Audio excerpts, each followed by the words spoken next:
রাতের বেলা সে মোবাইল দেখতেছে, মোবাইলের মধ্যে সে একটু খারাপ দৃশ্য দেখাচ্ছিল। এমন সময় মেয়ে গিয়ে ঘরে ঢুকলো। মেয়ে ঘরে ঢুকে দেখলো বাবা তার মোবাইলের মধ্যে খারাপ দৃশ্য দেখছে, মেয়ে দেখে ফেললো। মেয়ে তখন বাবাকে বলল, একটা শব্দ বলেছে, লজ্জা করে না বাবা? মেয়েটা ঘরে চলে গেল।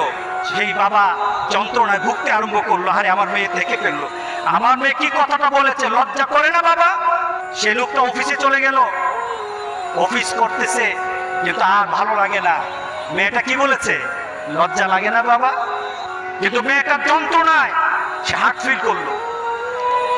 মেয়েটা এরপরে মারা গেল। বাবা যখন বাড়িতে ফিরে আসলো, বাবার মাথাটা নোয়া, লজ্জিত একটা মুখ। এখনই আমার মেয়ের সাথে দেখা হলে আমার কানে বাজতেছে, আমার মেয়ে আমাকে বলেছে, লজ্জা লাগে না বাবা? আমি কিভাবে আমার মেয়ের সামনে যাব? এই চিন্তা যখন করতেছে,